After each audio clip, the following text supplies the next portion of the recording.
Welcome back to the Advanced Selling Podcast, the longest running sales training podcast history. I'm your host, Bill Caskey. I'm the other host, Bryan Neal. I should have said I'm one of your hosts, but I said I know what you meant. Little Y. So we've had a great year so far at the podcast. During January, we did our 4-part series on mental health and kind of having you take a look at your own mental health. And Bryan last week talked a little bit about some of the work that he's doing in the mental health area for officials, and some of the he's in the football officiating game, and some of those folks are asking him to come in and speak. So that was something we did. We also talked last week about perspectives. And if you haven't listened to that, go back and listen to that, because on March 6th, we have something coming up in our Insider program. It's called From Content to Conquest. If I'm reading the schedule right, that's this week. So you're probably hearing this the Monday before the Friday that we do the Insider. So go to advancedsellingpodcast.com/insider, learn more. Please go there now, like we always say. One quick, and today, Bill, happy birthday, my man. Today's birthday episode. Today's Bill's birthday. We're very happy. It's a dark night. Very happy Bill was born. And you'll hear the topic here in a second. But I did want to. It's a little late for the Olympics because they're over. But I've had a couple weeks to digest what I saw. And one thing that I think needs to be reconsidered are the opening and closing ceremonies and how they are, for lack of a better term, called by the announcers. Oh, okay. You know what I mean? And if you roll behind the scenes, this is a behind the scenes thing then. Okay. The announcers, and God bless the announcers, you know, they're tasked with this. There's all this like bizarre artistic storytelling that's happening in the big stadium, and they have to commentate it. And it's kind of cool, but pretty boring.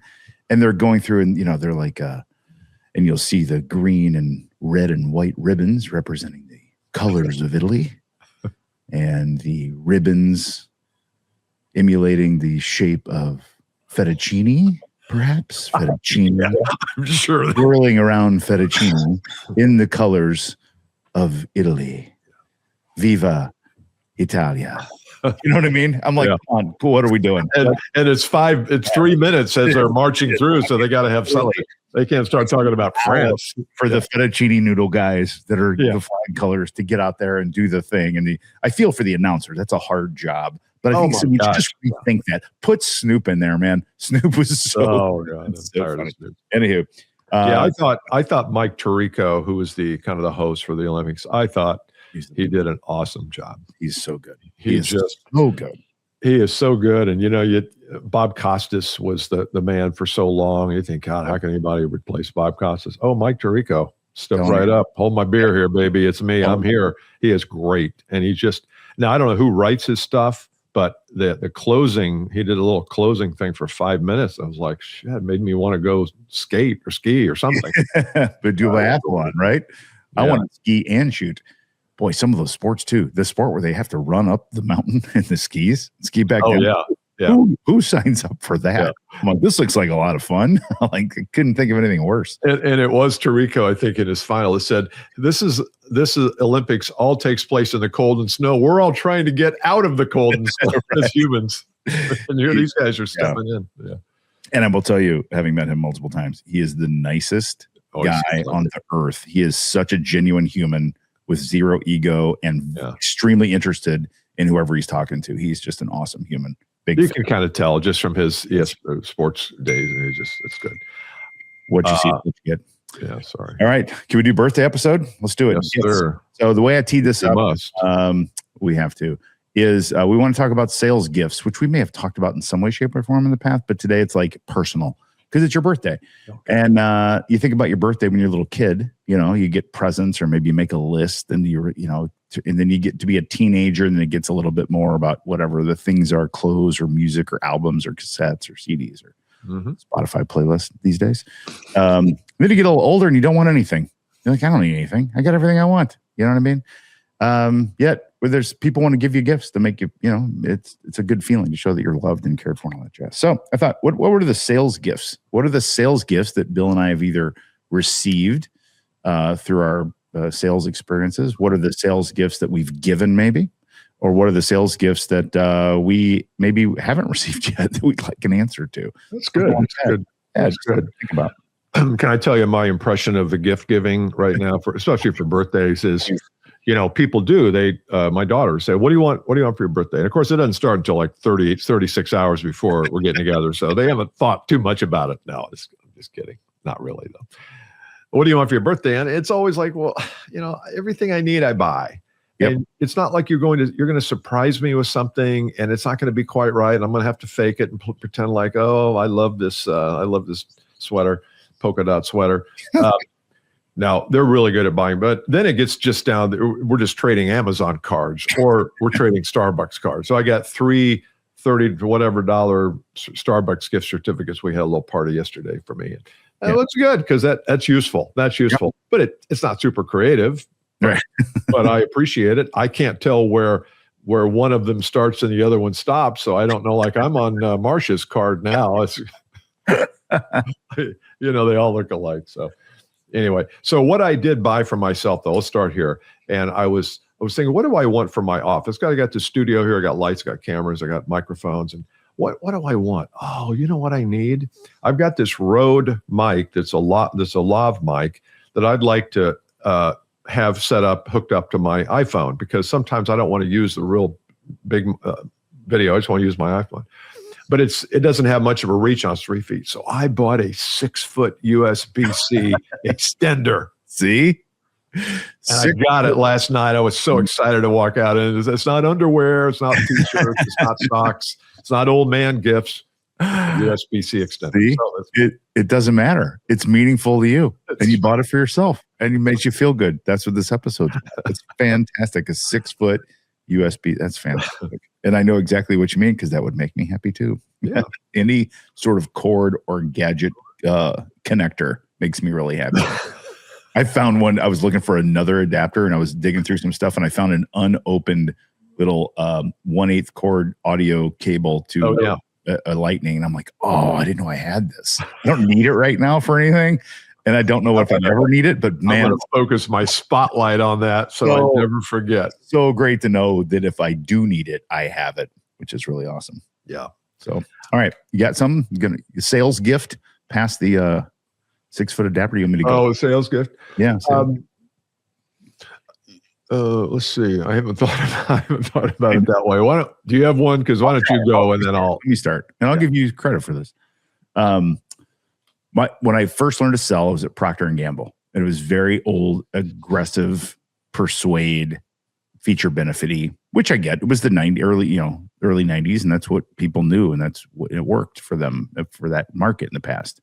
And then when I started working with you, you started to teach me about the thing we can't say that Tim Galway has patented, the IG, the thinking side of selling.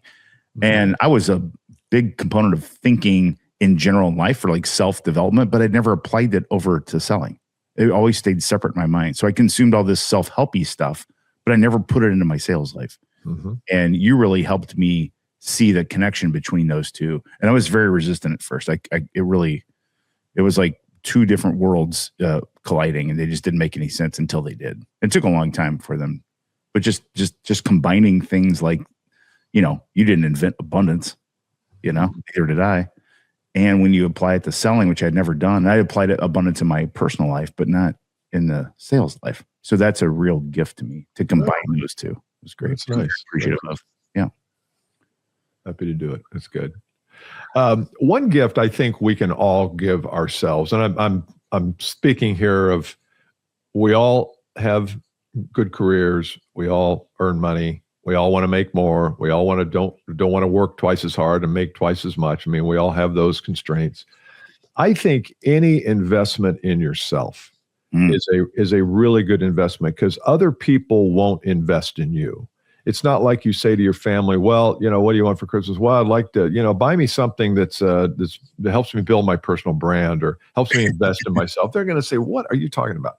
So you're left with having to invest in that. And so whether it's an online course, I'm not talking about an MBA going back to school. I'm just talking about something. Look at the skills that you you need to be better at over the next few years, and invest in a skill building workshop, course, coach, anything that and we have the Insider program. I'd love to have you in there. It's an investment in itself. It's $97 a month. It's not much, but it's still $97. So, if you don't have $97, don't do it.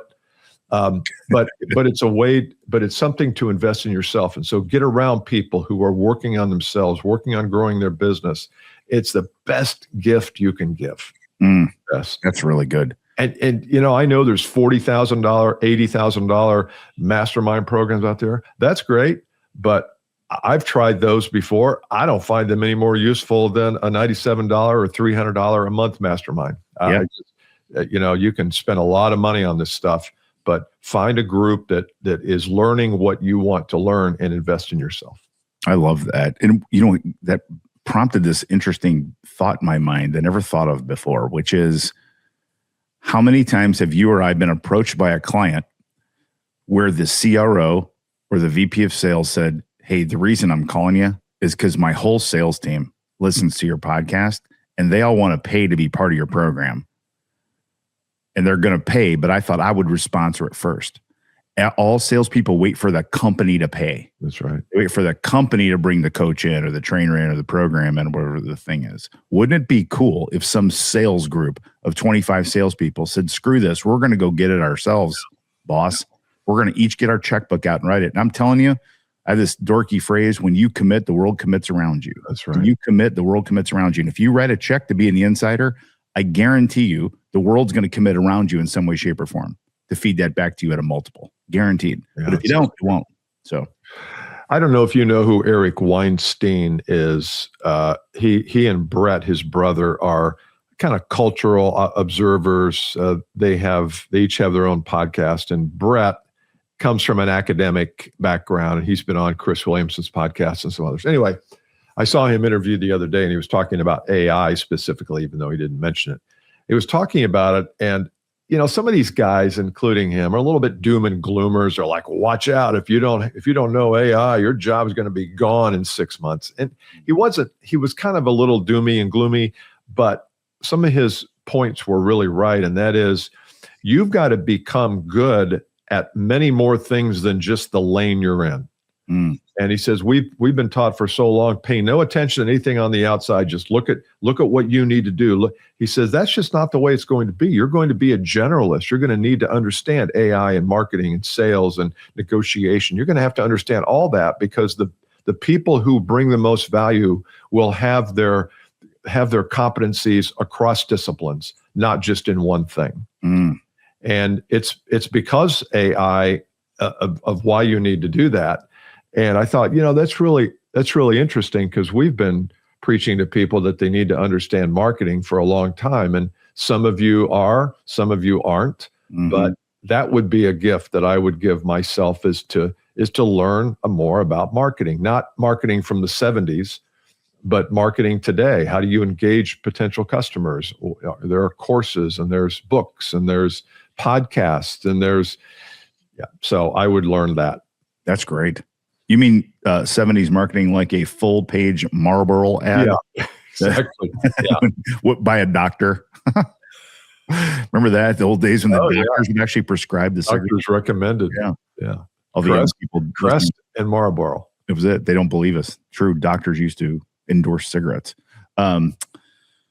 Here's one I think, and I have given this gift to myself, but I gave it to myself by learning it accidentally. Let's put it that way. I learned it through actually 2 different coaching programs I was involved in. One was Strategic Coach, and now through our work with the Entrepreneurial Operating System, EOS. And that is the gift of free time, the gift of free time.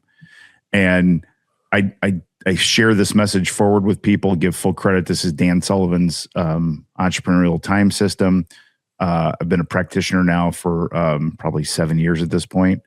And the idea of taking true 24-hour work-free breaks can be really, really good, is really good for the soul and the mind. And so many salespeople, they think that's impossible.